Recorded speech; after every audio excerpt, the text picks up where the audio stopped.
साथियों, जय भीम, जय भारत, जय संविधान। मैं बहुजन दस्तक एंड कॉन्स्टिट्यूशन चैनल से गौतम रत्ना, और आज हमारे स्टूडियो में सुरेश फौजी जी, जो सहारनपुर से बिलोंग करते हैं, आए हुए हैं।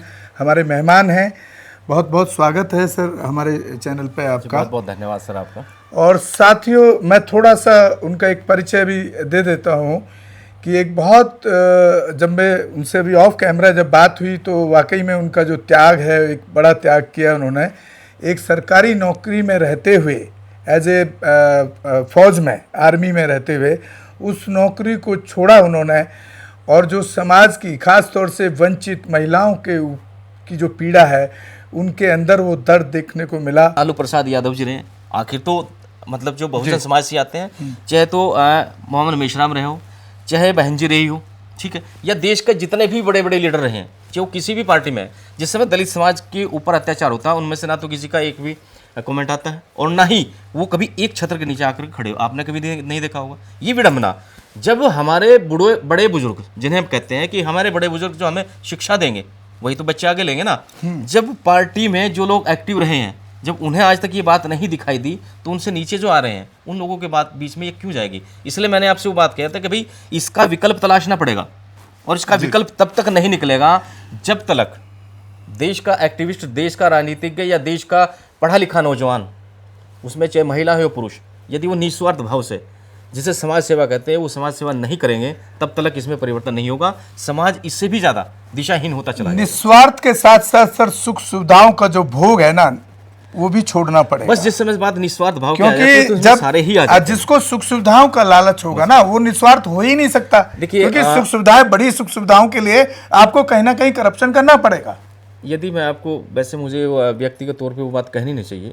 दरअसल यदि मैंने इस चीज को सहन किया है और झेल रहा हूँ, आज भी झेल रहा हूँ। आपकी पीड़ा में और आपका दर्द समझ सकता हूँ। आप मुझे बताइए, जिन लोगों ने बहुजन समाज के जितने भी बड़े महापुरुष रहे हैं, चाहे तो उसमें तथागत गौतम बुद्ध रहे हों, चाहे उसमें स्वामी पेरियार जी रहे हों, चाहे उसमें अपना क्या नाम जो है सावित्रीबाई फुले रहे हो, या ज्योतिबा फुले रहे हो, या बाबा साहब रहे हो, या कांशीराम साहब रहे हो, यदि हमने उनसे प्रेरणा नहीं ली है, तो मेरे ख्याल में मुझे और आपको ये बताने की ज़रूरत नहीं है कि जो समाज है आज का, उससे किन चीज़ों की ज़रूरत है और किन मुद्दों पर उन्हें काम करना चाहिए और किस पे उनकी बहस होनी चाहिए। उनका सबसे पहला जो मकसद है वो क्या होना चाहिए, देश का या दुश्मन का। यदि मैं फौज में खड़ा हूँ, यदि मैं एक देश का सैनिक हूँ और मैं यहाँ पे सीमा पे खड़ा हूँ, यदि मैं यहाँ सीमा पे खड़ा होकर के ये देखूँगा कि सामने से जो दुश्मन आ रहा है, वो दुश्मन, मुझे ये नहीं लगा कि भाई अगर मैं वहाँ ये बात सोच कर खड़ा हूँ कि यार मुझे इस बात से क्या फ़र्क पड़ा, मेरे अंदर तो देश के अंदर जांचतें होती हैं। यदि मैं ये सोच कर खड़ा हूँ कि मैं भारतीय सिपाही ना होकर के मैं यहाँ पे एक दलित समाज से खड़ा हूँ, तो क्या मैं सुरक्षा कर पाऊँगा? नहीं कर पाऊँगा। यही बात हमें वहाँ सोचनी पड़ेगी जब मैं एक सामाजिक हूँ, सोशल वर्कर हूँ, मैं एक राजनीतिज्ञ हूँ, मैं एक पार्टीधारी हूँ। यदि हम वहाँ ये, भाई सबसे पहले तो आप ये बता दिए, आप सबसे पहले तो कमज़ोर आप वहीं हो गए। आपने तो अपने आप की ऊँची मानसिकता वहीं दिखा दी। पिछले 5 सालों से, अभी 5 साल हो जाएंगे तकरीबन संगठन चलाते हुए, और ज़्यादा नहीं मैं कह सकता हूँ, देश के और शहर के और समाज के हर समाज का व्यक्ति जनता दल संगठन के साथ आज जुड़ा हुआ, मैं आपको बताऊँ। और मुझे नहीं पता समाज में लोग कैसे काम करते होंगे। हमने जो काम किया विजय जी, उसमें हर धर्म का आदमी हमारे साथ निस्वार्थ भाव से, हमारे साथ कंधे से कंधा मिलाकर खड़ा। और हमने जो सहारनपुर में जो बहुजन समाज पार्टी के कार्यकाल में हमारे यहाँ पीजीआई बना था, मैं एक उदाहरण देकर के बताऊंगा। ये ऐसा नहीं कि मैं अपनी बड़ाई के लिए बता रहा हूँ, मैं एग्जाम्पल बता रहा हूँ। जब हमारे दिमाग में ये बात आती है ना कि भाई हमें कोई सपोर्ट नहीं करता, सबसे पहले हमें ये देखना पड़ेगा कि मेरी खुद की सोच क्या है। इसलिए ये मेरा अपना खुद का अनुभव है। जब 21 सितंबर 2021 को जब हमने जन हस्ताक्षर अभियान शुरू किया ऐसे जनता दल संगठन के माध्यम से, हमारी यही सोच थी कि भाई ये जो पीजीआई यहाँ पे बना हुआ है, इस पीजीआई में इसे बने तो 10-15 साल हो चुके हैं, लेकिन इसका नामकरण भी दोबारा हो चुका है। जिस समय ये बना था सहारनपुर के अंदर में, सहारनपुर क्या, ये लगा लीजिए कि इसके पीछे जो उनकी सोच रही होगी, या पार्टी की लगा लो या बहन जी की लगा लो, कि भाई पूरे पश्चिम उत्तर प्रदेश के पास में, गौतम जी, पूरे पश्चिम उत्तर प्रदेश के पास में ऐसी भी कोई सुख सुविधा नहीं है एक देश के गरीब आदमी के पास में, जहाँ जाकर के वो कम से कम खर्च पे अपना अच्छा से अच्छा इलाज करवा सके। और शायद यही सोच करके उस पीजीआई का वहाँ पे निर्माण हुआ था, जिसको 2012 में सरकार बदली। सरकार बदलने के बाद में अखिलेश सिंह जी जो है मुख्यमंत्री, अखिलेश यादव जी मुख्यमंत्री हुए, सपा की सरकार आई। सरकार बदलने के बाद में उसका नामकरण तो दोबारा हुआ। पहले उसका नाम था कांशीराम साहब के नाम पे था मेडिकल कॉलेज। उसके बाद में जैसे सरकार बदली, सरकार बदलने के बाद उसका नाम शेखुल हिंद मौलाना महमूद हसन मेडिकल कॉलेज के नाम पे उसका नामकरण दोबारा हो गया। हमें कोई ऐतराज़ नहीं है, आप कर लीजिए, समस्या नहीं है। लेकिन आम नागरिकों को क्या चाहिए, उसमें सुविधा फिर भी नहीं चालू हुई। उसके बाद में सरकार फिर भारतीय जनता पार्टी की आई है, तब भी उसमें सुविधा चालू नहीं हुई है। 2019 में पहली बार, चूँकि मैं फौज से और मुझे तो सारी सुविधा मिली हुई, लेकिन अचानक हुआ क्या कि मैं बुखार में था। पहली बार जब मैं उसमें गया, यकीन मानिए आप, अब अगर कभी जाएंगे, मेरा आपसे अनुरोध है, एक बार जा कर के घूमें। आप पूरे दिन के अंदर में उसमें घूम नहीं सकते, इतना बड़ा मतलब स्ट्रक्चर खड़ा हुआ, इतनी बड़ी बिल्डिंग है, इतना बड़ा मतलब जो उसमें बना हुआ है, यदि उसको सुचारू रूप से चलाया जाता। उसकी लड़ाई जब हमने शुरू की, उसके बाद में मैं जाति और धर्म पे बात कर रहा था। जब हमने उसकी लड़ाई शुरू की गौतम जी, उस समय हमने ये सोच कर लड़ाई शुरू की थी कि भाई हमने कलम के सिद्धांतों पे अपनी लड़ाई शुरू करनी है, जो बाबा साहब ने देश के दीनहीन और वंचित समाज को सिखाई है। और आप जानते हैं, जिस समय कलम चलती है, कलम के सामने आप एक एप्लीकेशन से 10 आदमियों को मुंह बंद कर सकते हैं, डंडे से नहीं कर सकते।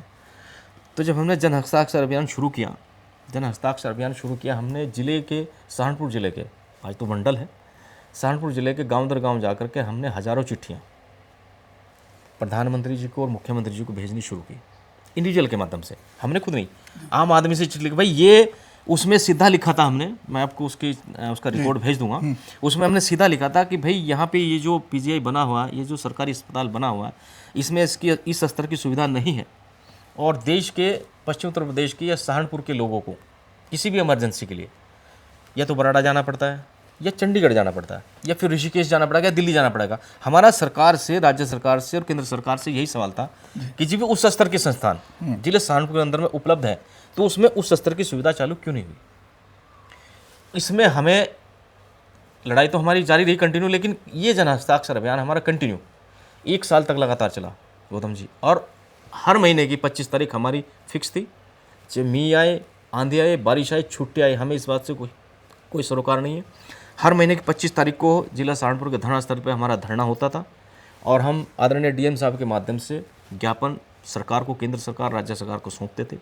और यकीन मानिए काफ़ी लंबा हो जाता है यदि मैं अगर विस्तार में जाऊं, बस ये लगा लीजिए कि ये जो स्ट्रगल था, ये 1 साल के बाद में ये कंडीशन आई कि जब 25 अगस्त 2022 को हमने डीएम साहब को ज्ञापन सौंप करके मीडिया के माध्यम से सरकार और प्रशासन को ये चेतावनी देकर कहा था कि यदि 1 महीने के अंदर में सरकार पीजीआई को गंभीरता से नहीं लेती, जनता देश संगठन आने वाली 25 सितंबर 2022 को पीजीआई के गेट पे अनिश्चितकालीन धरने पे बैठेगा।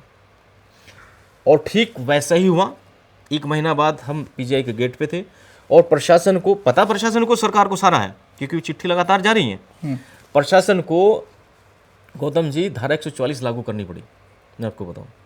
फिर प्रशासन ने हमें यह आश्वासन दिया कि हमें आप 2 महीने का समय दें। फौज हीट करता है कैमरा।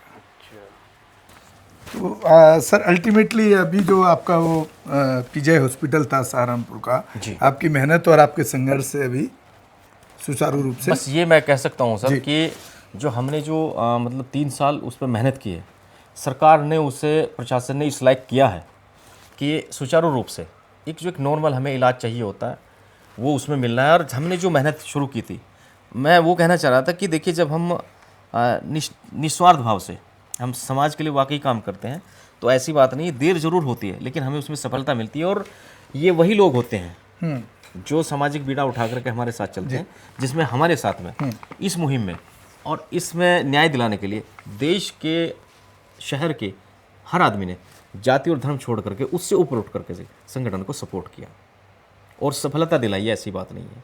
हालांकि लड़ाई है, ये हमेशा चलती रहे, खामियां हैं, हमेशा रहेंगी, क्योंकि खामियां नहीं होंगी तो फिर हम और आप क्या बताएंगे। खामियां हैं तभी तो हम उनको जागरूक करेंगे। सर अभी एक लेटेस्ट बड़ा बयान आप देख रहे हैं सोशल मीडिया पे, फेसबुक पे, कहीं भी देख सकते हैं कि अभी जिस तरह से हमारे ये दोनों नेता चंद्रशेखर आज़ाद, और मायावती दोनों ने वहाँ की जो पुरानी पार्टियां हैं जो उनसे गठबंधन किया है। जी उसमें मायावती जी की पार्टी के मंच से जी उस दूसरी पार्टी के जो अध्यक्ष है, जी आई थिंक अध्यक्ष ही है वो शायद हरियाणा स्टेट के, जी और वो हरिजन और चमार जैसे शब्दों का इस्तेमाल कर रहे हैं और वहाँ मायावती जी बैठी हुई हैं। जी। तो इसको किस तरह देखते हैं कि आज भी वो लोगों की मानसिकता किस लेवल की है, और वहाँ पर फिर उनको मायावती जी को उस पर एक बाद में स्टेटमेंट देना पड़ता है कि भाई हम हरिजन की औलाद हैं तो बाकी क्या लोग शैतान की औलाद हैं। देखिए अपना गौतम जी, सबसे पहले तो अभी इसको मैंने किस तरह देख पाए? हाँ, मैं वही बात कर रहा हूँ। अभी थोड़ी देर पहले मैंने जो आपको बात कही थी, यदि हम चमार, वाल्मीकि, रामदासिया, खटीक, लोहार यदि इन शब्दों का इस्तेमाल कर रहे हैं तो मेरे ख्याल में हम बाबा साहब को नहीं समझ पाए हैं। तो मैंने एक बात कही कि बाबा साहब ने संविधान में जो हमें अधिकार दिया उसके अकॉर्डिंग हमें अनुसूचित जाति में शामिल किया, और अनुसूचित जाति में जितने भी ऐसी कैंडिडेट हैं अनुसूचित जाति में वो सब, उन्होंने तो वहाँ किसी जाति को अलग से तो नहीं कहा। और यदि हम मंच से ये बात कह रहे हैं तो मेरे ख्याल में ये समाज की या मेरी और आपकी अवहेलना नहीं है, ये बाबा साहब के सिद्धांतों की अवहेलना सीधी सी। चलिए सर, काफ़ी लंबी चर्चा हो गई है, और आप देख रहे हैं सर हमारे स्टूडियो एसी वगैरह नहीं है, नहीं, तो बहुत गर्मी बहुत भी धन्यवाद बहुत रहती आपका है सर, ऐसी बात नहीं है। और बहुत मैं तो बहुत चाहूँगा शुक्रिया, कि आपने अपना देखिए कीमती टाइम निकाला। मैं तो आपके चैनल के माध्यम से बात कहूँगा कि देखिए देश के और समाज के लोगों को भाई जाति और धर्म से ऊपर उठ करके काम करना चाहिए यदि हम देश का विकास चाहते हैं। बहुत हुई है लड़ाई भाई, इसको रहने दीजिए, क्योंकि ये देश जो है जातियाँ, जब हम जातियों को बड़ा करके रखेंगे तो देश का कहीं ना कहीं आर्थिक और राजनीतिक और सामाजिक रूप में कहीं ना कहीं और निजी स्वार्थ से भी बहुत ऊपर उठे, नुकसान उठा, और निजी स्वार्थ से। और यदि सुख आप सुविधाओं का भी त्याग करना यदि पड़ेगा। आप समाज मेरी सेवा तरह। करना चाहते हैं तो समाज सेवा के लिए आपको वाकई निस्वार्थ भाव से निकलना और पड़ेगा। सुख सुविधाओं का भी त्याग करना पड़ेगा सर, मेरी तरह। बिल्कुल, जैसे बिल्कुल, पसीने में बैठे हैं जी, आप बिल्कुल। यहाँ बड़े बहुत बहुत धन्यवाद सर, बहुत बहुत शुक्रिया सर, धन्यवाद। मैं उम्मीद करता हूँ कि आप हमारे चैनल को ज़्यादा शेयर करें, सब्सक्राइब करें, ताकि हम इस तरह की कड़वी सच्चाई जिससे समाज का नुकसान हो रहा है उसको आप तक ला सकें, और ये बात अगर हमारे उन लीडरों तक भी पहुँचे, उसमें वो सुधार करें, तो हम उनका बिल्कुल तहे दिल से साधुवाद भी करेंगे, धन्यवाद भी करेंगे, उनकी तारीफ भी करेंगे। बहुत बहुत हमारे चैनल बहुजन दस्तक को लाइक, शेयर, सब्सक्राइब देखना मत भूलिएगा। जय भीम, जय भारत, जय संविधान, नमो बुद्धाय। धन्यवाद। चैनल आर्थिक समस्या से गुजर रहा है। अगर आप बहुजन समाज में बाबा साहेब अम्बेडकर और तथागत बुद्ध की विचारधारा को अधिक से अधिक लोगों तक पहुंचाना चाहते हैं तो हमें आर्थिक सहयोग प्रदान करें, ताकि हम अपने चैनल के माध्यम से देश विदेश में समता, बंधुता, एकता और संवैधानिक अधिकारों को ज्यादा से ज्यादा लोगों तक पहुंचा सकें। आप अपनी सहायता राशि नीचे लिखे खाते में जमा करा सकते हैं। खाता धारक गौतम रत्ना, खाता संख्या 316957686551, IFSC कोड SBIN 0060336, बैंक भारतीय स्टेट बैंक। आप हमारे बैंक खाते का विवरण स्क्रीन पर भी देख सकते हैं। हमारे channel Gautam films production and raw cinema को लाइक, शेयर, सब्सक्राइब देखना मत भूलिएगा। थैंक्स, धन्यवाद। मैं गौतम रत्ना गौतम फिल्म्स प्रोडक्शन में आपका स्वागत करता हूं। आप हमारे प्रोडक्शन हाउस के अंदर अपना कैरियर बना सकते हैं as a film director, as a producer and actor and actress and editor and cinematographer also. और अगर आपको फिल्म से रिलेटेड कुछ भी प्रोजेक्ट आपको बनवाना है तो हमारे पास में पूरा सेटअप है, जिसमें फिल्म कैमरा है, शूटिंग लाइट्स है और एडिटिंग है। सारा A to Z एक ही जगह पर आपको हमारे यहाँ पर मिल जाएगा। तो दोस्तों, आप हमें कांटेक्ट कर सकते हैं हमारे नंबर्स पर 9810085714 और 8510005714। हमें मेल भी कर सकते हैं gautamfilmsproduction@gmail.com पर। धन्यवाद।